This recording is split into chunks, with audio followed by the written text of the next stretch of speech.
Buenas a todos, espero que se encuentren bien, que hayan tomado agua, si no lo han hecho en el día de hoy, por favor háganlo, hidratarse a lo largo del día es muy bueno. Sé que el título, de antemano déjenme decirles que sé que el título puede sonar muy controversial y tampoco es que busque generar una controversia porque no, o sea, es una opinión que pienso y a pesar de que sí, evidentemente Orgullo y Prejuicio a mí me súper encantó y a día de hoy no dejo de pensar en él y por eso estoy haciendo este video.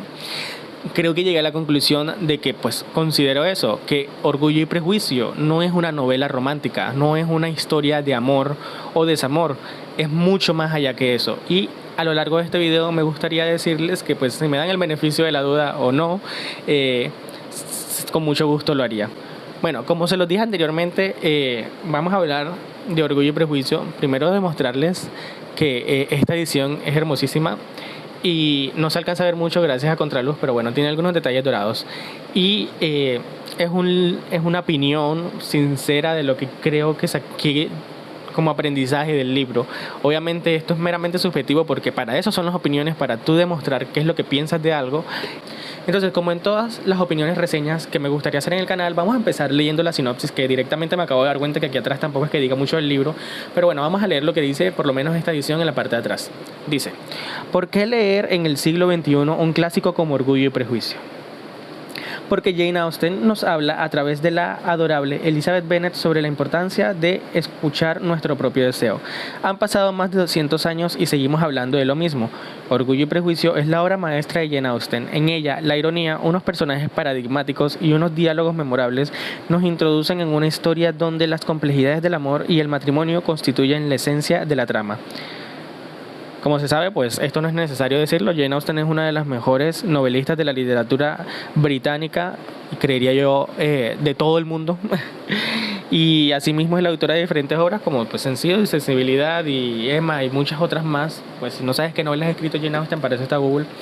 Pero bueno, una vez leído eso, me gustaría empezar con lo que opino. Como ya habíamos leído, hay muchas cosas que suceden a lo largo del libro y una de ellas es la narración hipnótica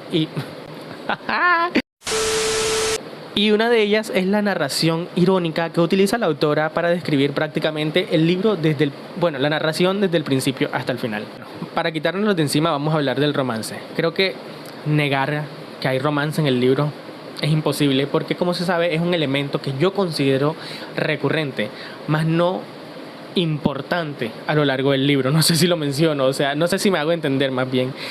Como se sabe, todos los personajes tienen en sí o siempre recaen en alguna perspectiva del romance, ya sea buena o mala. Lo vemos con Jane, lo vemos con el señor Darcy, lo vemos con el señor Bingley y con la misma Elizabeth. Sin embargo, creo que solamente es una añadidura a la lectura como tal. Yo cuando empecé a leer Orgullo y Prejuicio, para empezar yo ni siquiera entendía el título. Ahora que yo lo leo digo, era bastante obvio, no mames, o sea, qué mamadas decir que no sabes por qué el libro se llama Orgullo y Prejuicio.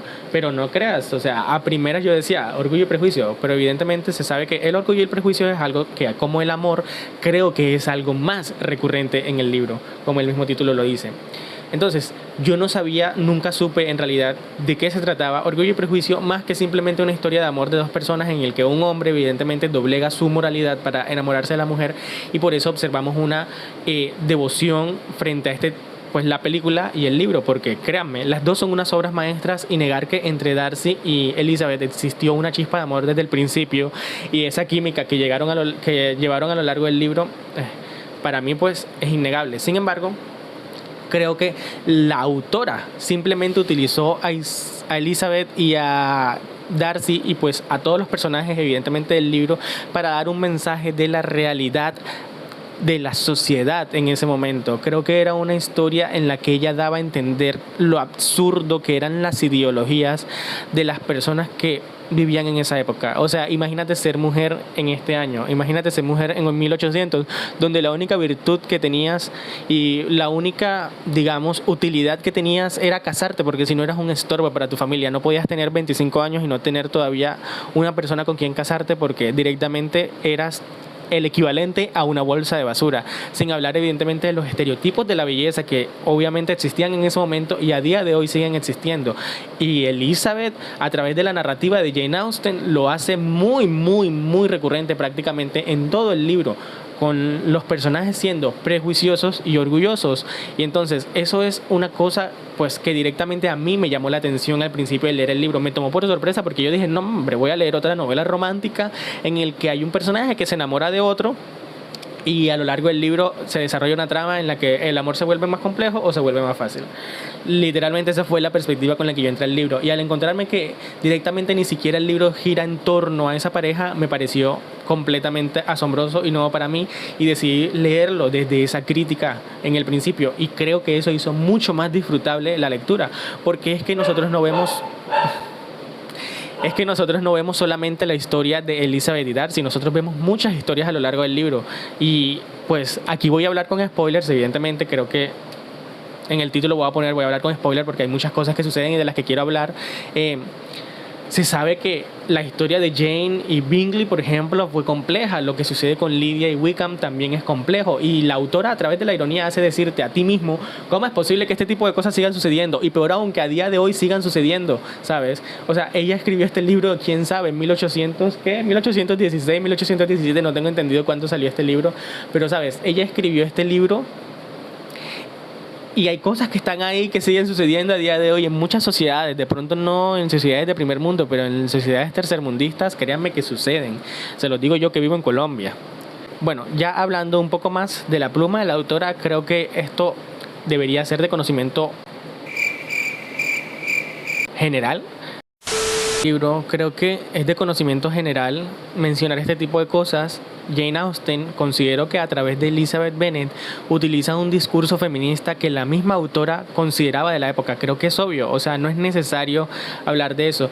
Y ese sí me pareció un elemento mucho más recurrente que el amor dentro de la novela. Como podemos observarlo, ella rechaza a Darcy más de una vez y le dice que ella no tiene sentimientos encontrados por él. Es más, no es hasta que observa que él se le confiesa por primera vez que ella dice, no hombre, de pronto sí puedo tener algún sentimiento que él, pero principalmente mi orgullo no me dejaba ver más allá porque pensaba que él era una porquería de persona prácticamente, para resumírtelo así nada más.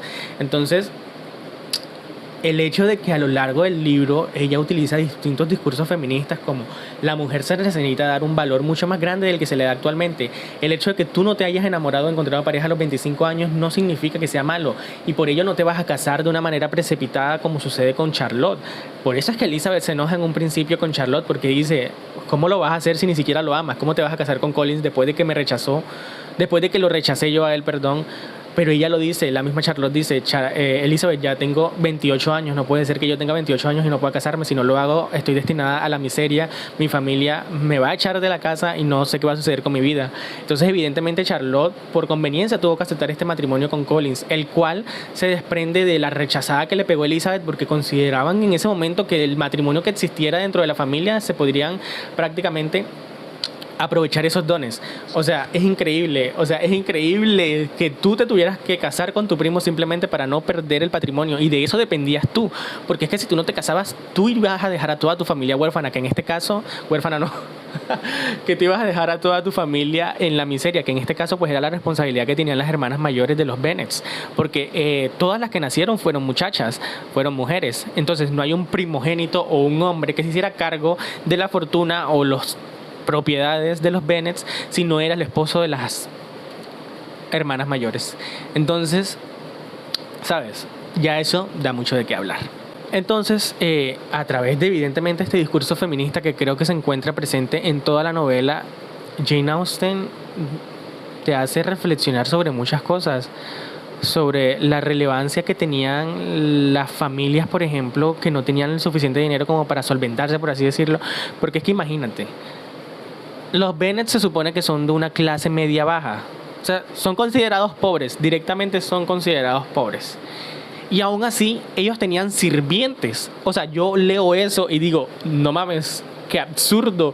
O sea, tenían criados, tenían personas que les servían la comida, que se la preparaban. O sea, imagínate que estamos leyendo la historia de una familia que se supone que es pobre y necesita casar a las hijas lo suficientemente rápido para no caer en la miseria. Tienen sirvientes. ¿Qué es de la vida de los sirvientes entonces? O sea, sí me explico. O sea, son esos pequeños detalles que te hacen pensar que la autora no los ponía simplemente por decir, ay, vamos a ponerlo acá porque era normal en la época. No, era tan normal y estaba tan normalizado que era absurdo lo que sucedía. Entonces, evidentemente, así como existen las clases sociales, a día de hoy en ese momento estaban peor que hoy, diría yo, porque simplemente la gente que tenía una clase social más alta o dinero, simplemente creían que podían pisotear a cualquier persona, y Elizabeth literalmente a Lady Catherine le dice: puedes ir a mamármela y luego remamármela y mandarte luego a mamársela a otro. Eso es lo que le dice Elizabeth a Lady Catherine, porque ella se cree, pues en este caso Lady Catherine, perdón, se cree con el derecho de que simplemente porque tiene una clase social o más dinero que ella, o la familia Bennet en general, puede juzgarlos, puede mirarlos mal, puede simplemente tratarlos como una escoria y decir: yo vengo aquí a decirte que si aceptas el matrimonio con Mr. Darcy, te va a ir mal. Y Elizabeth le dice: ¿y qué pasa si le acepto el matrimonio? Si él fue el que vino a proponérmelo a mí, él es el que está enamorado, no tú, y tú no puedes decidir sobre lo que yo quiera hacer conmigo, o sea, con mi persona, y menos tomar las decisiones de otra persona, como manipular a Darcy, por ejemplo. Y eso fue algo que me fascinó. No solo eso, también pequeños discursos en el, por ejemplo, pelea incluso con Lady Catherine, porque ella dice que las hermanas, ¿cómo puede ser posible que no hayan tenido una institutriz, que no hayan tenido una educación, que no hayan salido a la sociedad como para decir: hombre, ya están ustedes lo suficiente viejas como para no tener esposos? Y ella le dice: hermana, pudimos hacerlo nosotras, y aunque sí, se nos salió una del carril, que fue la loca de la Lidia, las otras hemos crecido y hemos aprendido solas de muchas cosas que creo que ni siquiera la Lady Catherine y la hija sabían en ese momento. O sea, Elizabeth era una persona bastante culta, sin hablar de Mary también, que es un personaje secundario a lo largo del libro, que es una de las hermanas, y aún así da a relucir que era una persona que le encantaba leer, que era bastante inteligente y que se las pudieron arreglar ellas mismas sin la ayuda de ninguna persona y mucho menos de ningún hombre. Entonces, leer eso también me pareció bastante curioso. Y creo que vamos a sacar el elefante de la habitación, porque yo cuando empecé a leer Orgullo y Prejuicio, nunca pensé encontrarme personajes tan odiosos como los encontré a lo largo de la historia. De verdad, creo que fue la primera vez que me encontré, y eso fue algo que me interrumpió la lectura en muchas ocasiones, personajes tan odiosos. O sea, eran odiosos a niveles absurdos. O sea, no voy a tratar de hacer el video largo, pero es que sinceramente, si yo pudiera salvar a personajes de la lectura, hubiesen sido 3 o 4 como mucho. Del resto, todos los personajes están ahí para demostrar que la sociedad era una porquería, que los estándares sociales y de belleza existían y que era completamente ilógico lo que sucedía entre esas personas. La escritora menciona cómo la sociedad, a través del orgullo o el prejuicio, que incluso el mismo Darcy y Elizabeth, que son los protagonistas de la historia, son víctimas de ello, puede arruinar relaciones, y relaciones buenas. Porque pensar, por ejemplo, que si Elizabeth no hubiese tenido la personalidad que tiene y Darcy no hubiese cambiado de opinión en ningún momento, o por ejemplo, no tener no sé, el bare minimum de decirle a Elizabeth: hermana, yo te amo, te quiero, te aprecio, estoy enamorado de ti, esa relación no hubiese funcionado, no hubiésemos tenido nunca a esa pareja. Que es otra cosa, la autora evidentemente utiliza una versión utópica de la narración de los hombres. Tú nunca vas a ver un hombre que se va a doblegar a través del orgullo de una mujer, porque Elizabeth, por muchas cosas que le estaban sucediendo en ese momento, como el escape de Lidia con Wickham, rechazó directamente a Darcy, porque dijo: ¿cómo va a ser que en este momento, teniendo en cuenta la perspectiva tan mala que tengo yo de ti, te me vayas a declarar aquí y pienses que yo te voy a aceptar? El Darcy se tomó eso de una manera... O sea, se enojó, dijo: ¿qué? O sea, yo que soy tan millonario, que tengo 30 mansiones, que tengo tanto terreno, ¿cómo va a ser posible que esta chica de pueblo vaya a venir a rechazarme a mí simplemente porque se encuentra mal? Créeme que yo siento que eso fue lo que pasó por la mente de Darcy, y eso fue lo que quiso dar a entender la autora, pues desde mi perspectiva, porque él se enojó y dijo: ¿Qué? O sea, dijo: ¿cómo va a ser posible que me rechaces? Y evidentemente hirió su orgullo de hombre. Y no es luego de que lo reflexiona él mismo con su almohada que le escribe la carta, la maravillosa carta, la fabulosa carta, que aún así dentro de la carta encontramos muchas cosas bastante cuestionables. O sea, él se dio cuenta de que lo que estaba haciendo estaba erróneo. O sea, que él estaba equivocado, que podía buscar una manera de enamorar a Elizabeth sin necesidad de acudir al orgullo, a la grosería, a los perjuicios y a los prejuicios. Entonces... prejuicios, perdón, no perjuicios. Los perjuicios son diferentes a los prejuicios. Y sin acudir a los prejuicios. Y Elizabeth directamente, pues ella no estaba enamorada de Darcy, no tenía por qué aceptarlo. Y aparte estaban sucediendo muchas cosas feas, tanto a ella como a su familia. Entonces, no iba a decir ella: hombre, voy a dejar de desinteresarme por mi familia porque un hombre rico se me acaba de proponer. Ella prestó atención a su voz interna y dijo: no, yo voy a rechazarlo. Unos minutos más tarde. Entonces, continuando un poco con lo de los personajes odiosos, les voy a mencionar muchos de ellos que estuvieron pusieron en el libro presente y pues la manera en cómo evidentemente entorpecían pues en mi caso la lectura y muchas veces la sociedad.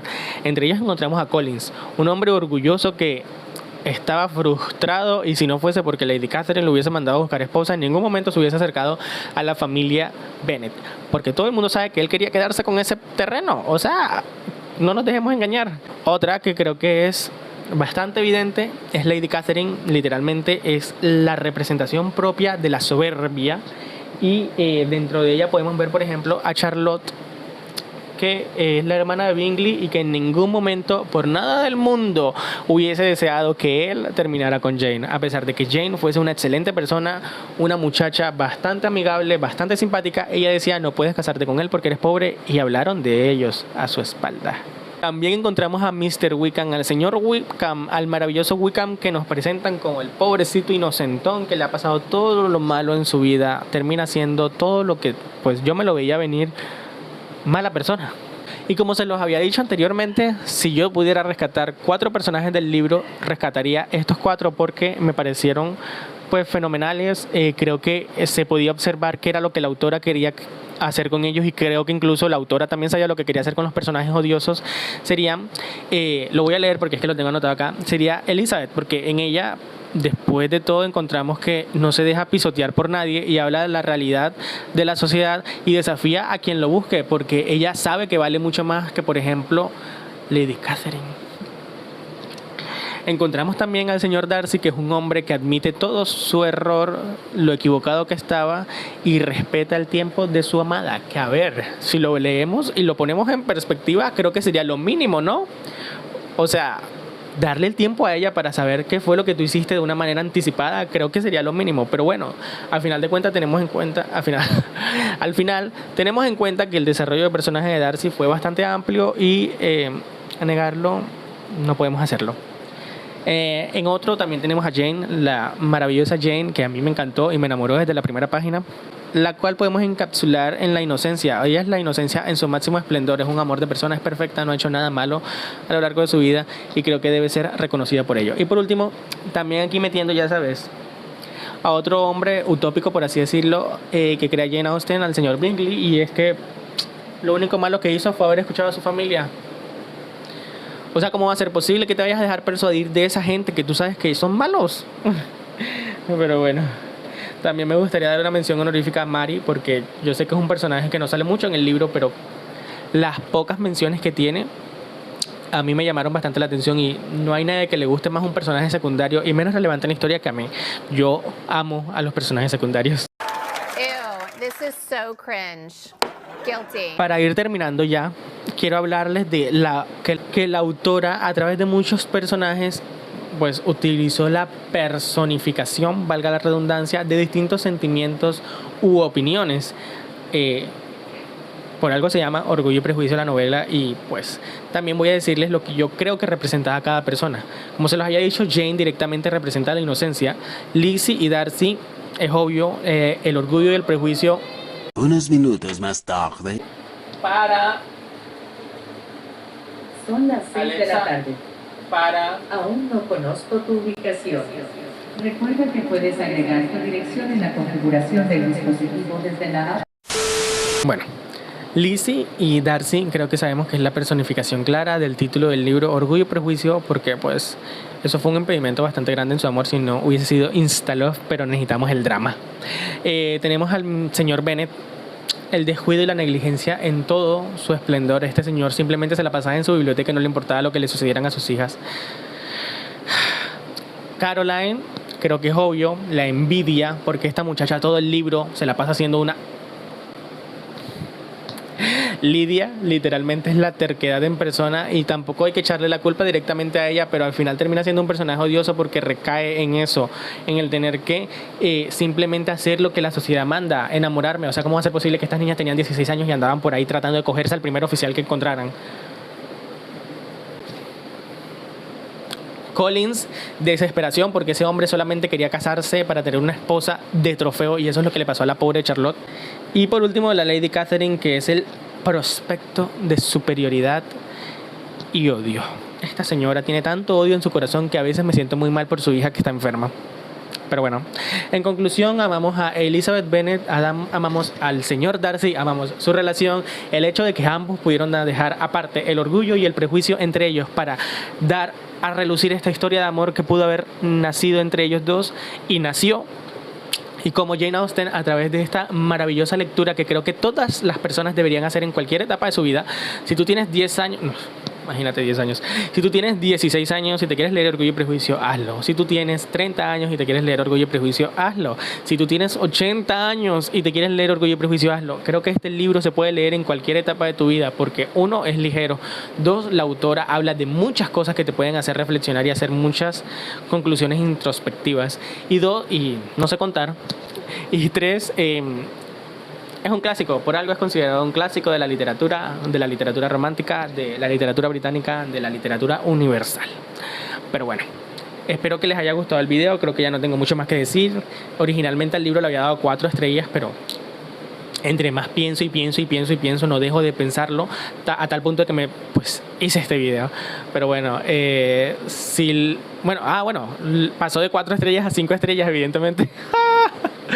Pero bueno, si les gustó este video, dejen un comentario. Yo soy fanático de los debates, a mí me encanta debatir, me encanta hablar, me encanta recibir opiniones. Y nada, espero que les haya gustado. Nos vemos en un próximo video. Subo videos de blogs, opiniones, lecturas y muchas cosas más. Hasta luego.